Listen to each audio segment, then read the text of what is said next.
Governo Provisório da República dos Estados Unidos do Brasil decreta. Artigo 1º.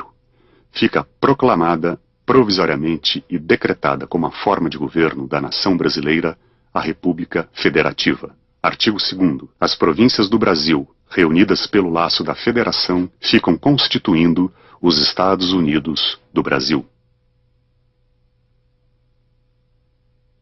A proclamação da República se deveu a duas forças muito diferentes do ponto de vista social, do ponto de vista ideológico.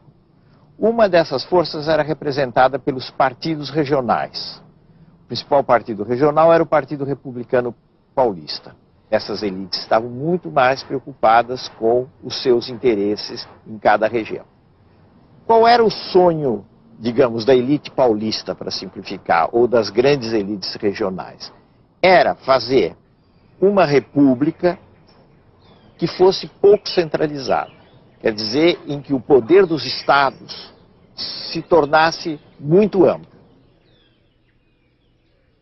Já os militares, que foram a outra força que deu origem à república, tinham concepções diferentes dessas elites civis. Era a ideia de uma república centralizada, muitas vezes mais autoritária. Os militares estavam muito mais preocupados com a unidade nacional.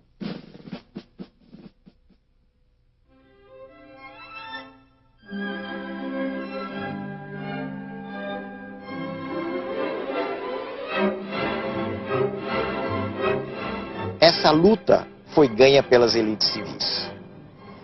Nos primeiros tempos, os militares predominaram. Basta se pensar nos governos de Deodoro e Floriano.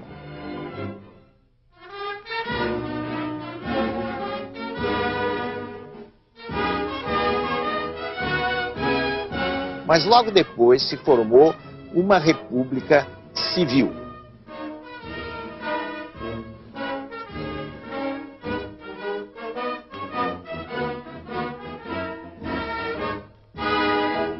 A maior prova de que as elites civis triunfaram é a Constituição Republicana, que foi aprovada em 1891, que era o modelo da República Federativa. Isto é, o Brasil ficava dividido em vários estados e reunido numa federação desses estados.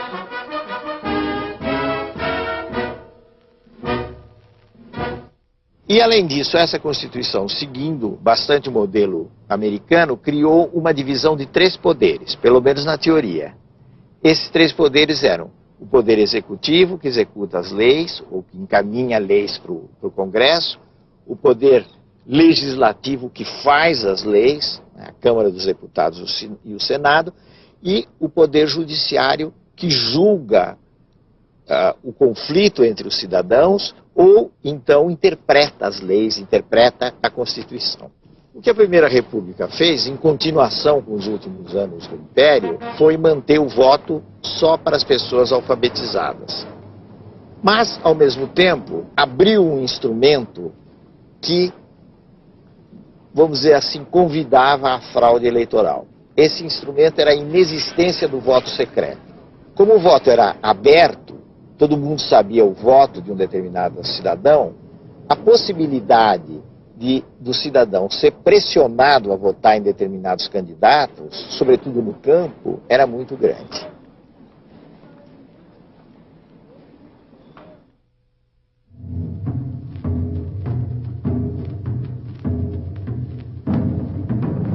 O Brasil do século XIX, fim do século XIX, não era muito diferente do Brasil de hoje em termos geográficos.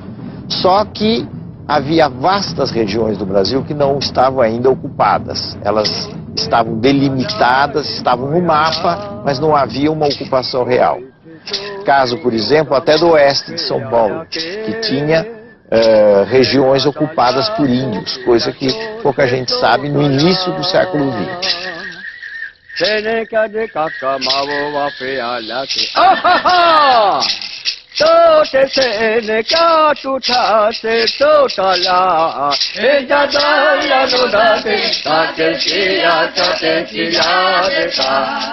Há uma frase muito comum nessa época da Primeira República, fim do século XIX até 1930, de que o Brasil é um país essencialmente agrícola. Quer dizer, vamos nos fixar em atividades agrícolas e vamos esquecer tudo mais.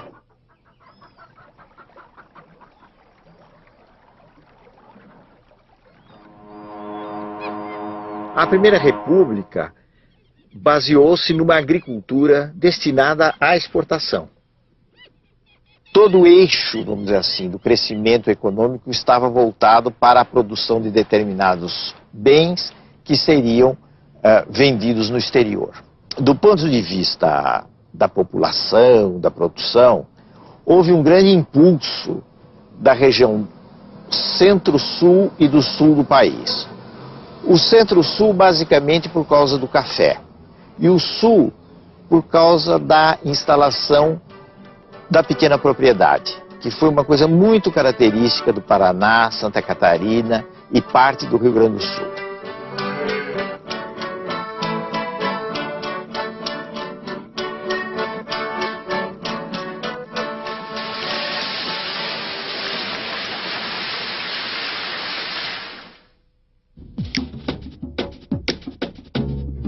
A partir de 1880, por aí, surgiu a produção de borracha.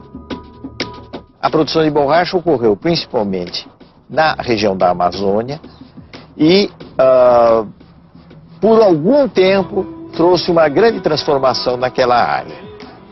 A borracha, até 1910, mais ou menos, foi o segundo produto de exportação brasileira, depois do café, e superou, portanto, o açúcar. A borracha gerou uma riqueza muito grande porque havia uma busca enorme de borracha, primeiro pela entrada da bicicleta, o pneu de bicicleta, pneu de borracha para bicicleta em larga escala, e depois com o surgimento do automóvel. A paisagem do norte do país mudou muito com a borracha, porque aquela riqueza concentrada permitiu um desenvolvimento econômico nas mãos de uns poucos e, sobretudo, uma alteração da fisionomia urbana de Manaus e de Belém.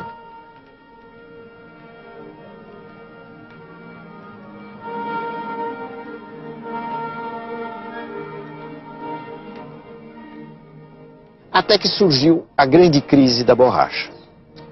A grande crise se deu aí por volta de 1910, quando as plantações inglesas na Ásia, na região da Malásia, começaram a concorrer fortemente com a borracha brasileira.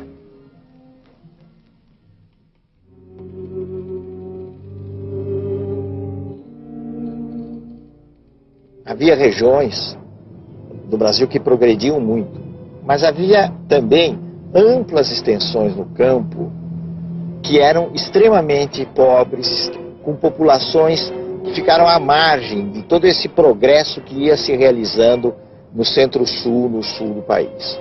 É o caso de alguns estados, ou de quase todos os estados do Nordeste. Essa população que servia de mão de obra para grandes proprietários, ou vivia cultivando uma terra muito precariamente, tentou algumas vezes se organizar e também foi objeto de ação de algumas figuras que trataram de organizar essa gente.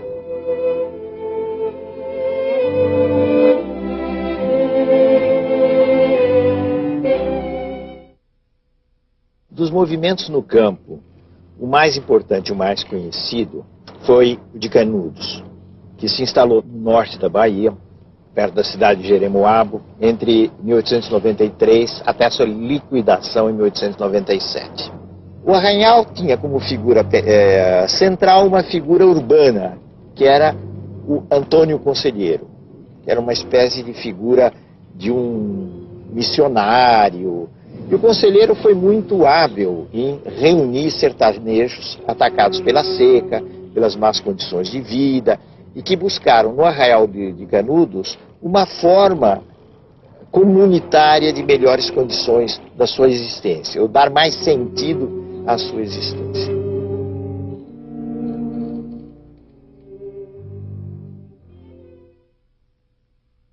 O O governo da República, que poderia ter a compreensão desse fenômeno e tratá-lo de uma outra maneira, resolveu liquidá-lo.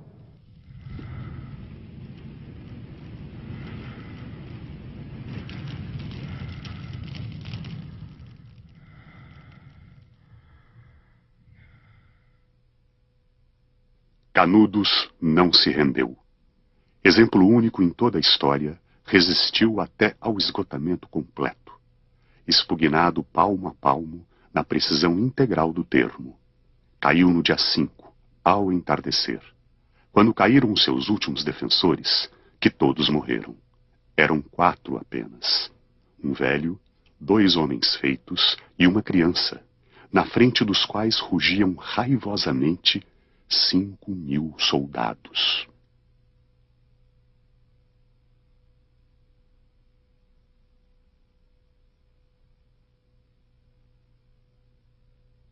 O Rio passou por uma grande transformação urbana.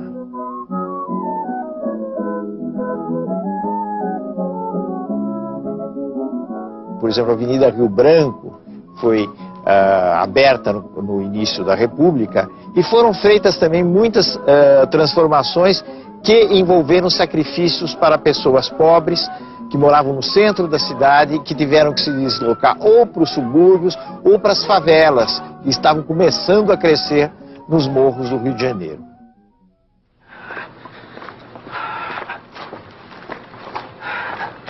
Quem anda pelos morros que cercam a cidade, quem pelustra essa misteriosa e lôbrega zona de casebres e de estalagens em que vive essa gente miserável, é que pode saber o que é a crise terrível de higiene e de moral que a cidade está atravessando. Se a miséria dos fracos, contrastando com a fortuna dos fortes, é uma prova de civilização, podemos dizer com orgulho pouco louvável que estamos civilizados.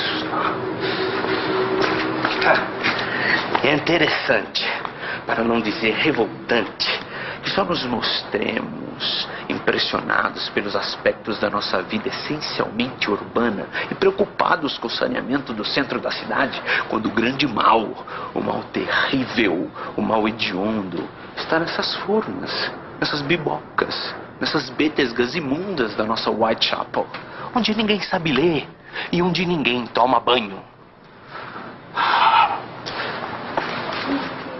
Em cidades como São Paulo, Rio de Janeiro, até certo ponto no Recife, Salvador, surgiram fábricas, muitas fabriquetas, que eram chamadas as fabriquetas de fundo de quintal, mas também grandes construções fabris, que mudaram a fisionomia das cidades. Por exemplo, em São Paulo surgiram os bairros operários, onde antigamente havia chácaras.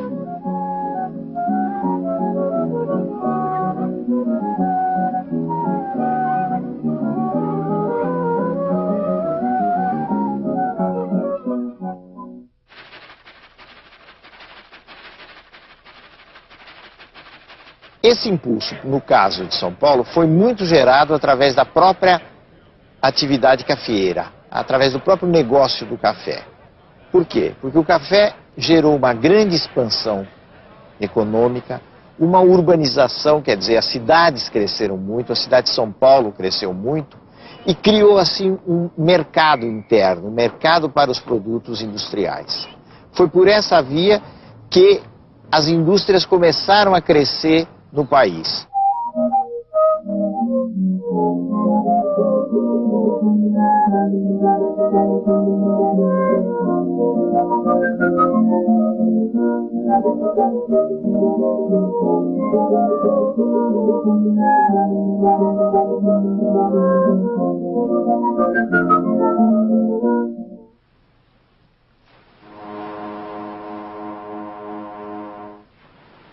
Desde o século XIX, aí por volta de 1870, começou um fenômeno que nós chamamos de imigração em massa para o Brasil. Esse movimento teve uma parte concentrada no sul, onde já havia uma velha imigração alemã, sendo que agora vieram principalmente colonos italianos. A outra parte foi concentrada ou estabelecida na região centro-sul do país, especialmente em São Paulo. Por que essa imigração? Na Europa existiam condições de pobreza que levavam as pessoas a quererem, como se dizia na época, fazer a América. Isso de um lado. Do outro lado, porque os fazendeiros de café necessitavam de mão de obra com o fim da escravidão. Então foi feito um esquema para atrair imigrantes da Europa, especialmente para as fazendas de café em São Paulo.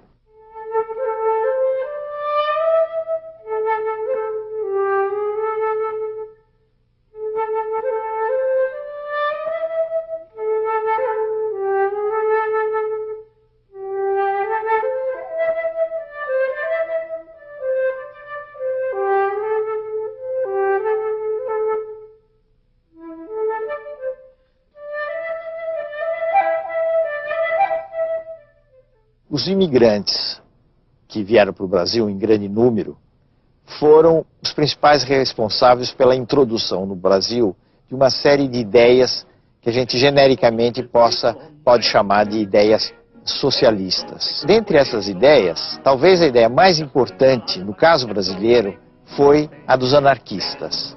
Os anarquistas representaram realmente um pequeno grupo, mas um grupo influente nos meios operários, especialmente o anarquismo brasileiro, que era o anarco-sindicalismo. Ele pretendia reforçar o papel do sindicato, transformar o sindicato em um órgão revolucionário e fazer, através da ação dos sindicatos, uma revolução social no Brasil.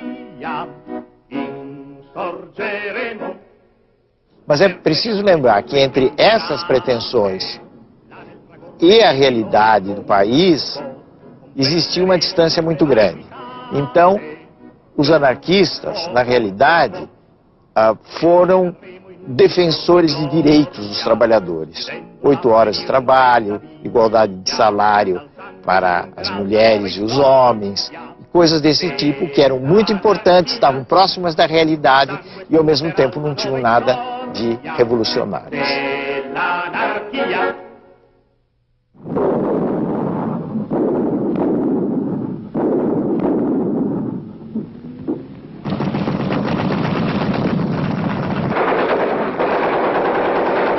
Depois da Primeira Guerra Mundial, 1914 e 1918,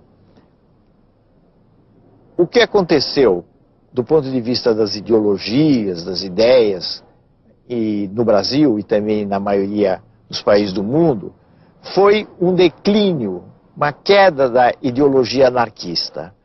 Os anarquistas não trouxeram soluções, ganhos efetivos para os trabalhadores, não conseguiram isso. E, por outro lado, instalou a Revolução Russa em 1917, a chamada Revolução Bolchevique, movimento que era adversário dos anarquistas na medida em que ele dava muita importância a um socialismo de Estado. No Brasil, isso deu origem à formação do Partido Comunista do Brasil em 1922. A organização dos trabalhadores nesse período, 1890 a 1930, foi bastante frágil, mas houve alguns momentos de grande efervescência. Esses momentos se concentraram entre os anos 1917 e 1921, quando, em consequência da carestia, houve greves importantes em São Paulo, no Rio de Janeiro e nos principais portos do Brasil.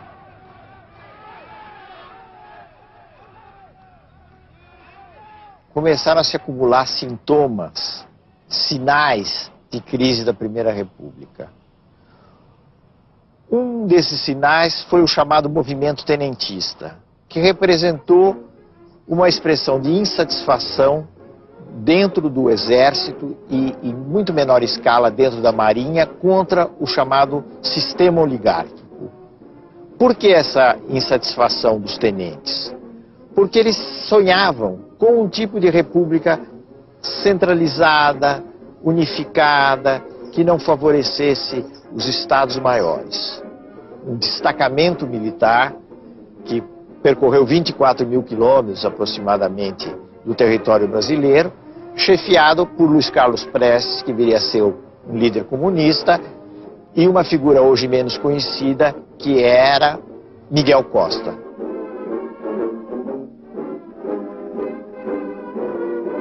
Por volta de 1927, o movimento terminou. Perdeu, de certo modo, o seu caminho. Grande parte dos tenentes se exilaram na Bolívia, na Argentina, outros foram presos. E vamos dizer, o tenentismo ficou mais ou menos entre parênteses.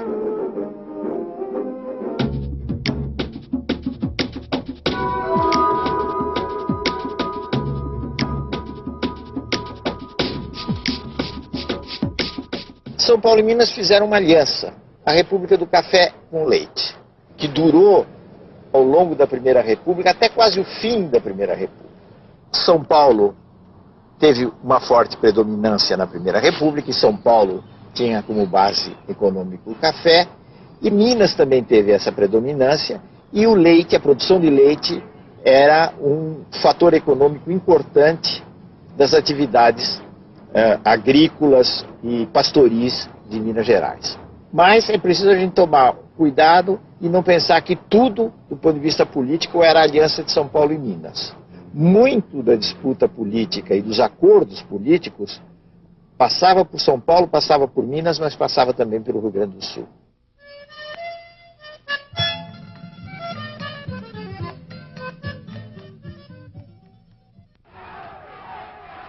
Para as eleições de 1930, aconteceu uma quebra da aliança São Paulo e Minas. Como consequência disso, Minas se aliou ao Rio Grande do Sul e lançou o nome de Getúlio Vargas à presidência da República. A aliança, evidentemente, representava interesses do ponto de vista econômico que não estavam diretamente vinculados com o café. Minas, especialmente o Rio Grande do Sul e outros estados do Nordeste que deram apoio a essa aliança, chamada de Aliança Liberal. A Aliança Liberal perdeu as eleições de 1930. Significa que em 1º de março de 1930, Getúlio foi derrotado. Alguém diria, Getúlio foi derrotado pela fraude, venceu Júlio Prestes, que era o candidato de São Paulo e da Paraíba, com alguns outros apoios. Gaúcho, meu irmãozinho mineiro, seu Julinho é que vai ser. Porque cidade Julinho é um caboclo brasileiro, brasileiro como quer. O que houve de novo naquela altura foi o fato de que um setor da oposição civil, um setor da Aliança Liberal, principalmente os nomes mais jovens, não se conformaram com o resultado das eleições. E resolveram apelar para uma revolução. Esse era o dado novo entre março e outubro de 1930. Ora, para fazer uma revolução, eles precisariam, naturalmente, de força armada. E eles foram buscar velhos inimigos deles, que eram os tenentes. A grande maioria dessas elites da Aliança Liberal haviam combatido os tenentes.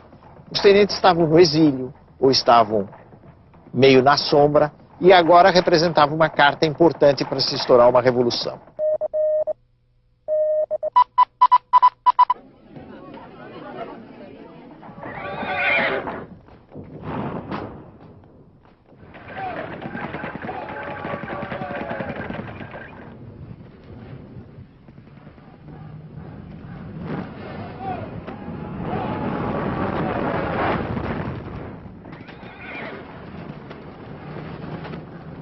A Revolução triunfou rapidamente no Nordeste, onde ela teve colaboração popular, sob a chefia de Juarez Távora.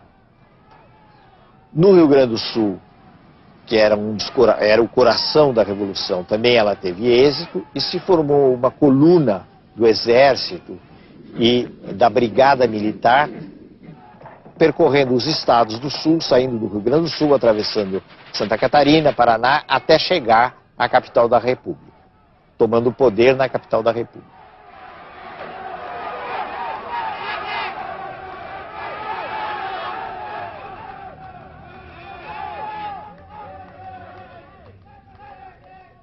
No próximo programa, Getúlio Vargas no poder. Primeiro, um período transitório. Depois, o Estado Novo, feito para durar. a Segunda Guerra Mundial, seus compromissos e oportunidades para o Brasil. Ao ver o povo desencarnado, sem se pintar mudou de cor. Veja, seu tu, L, O, D, veja, seu tu, L, O, D.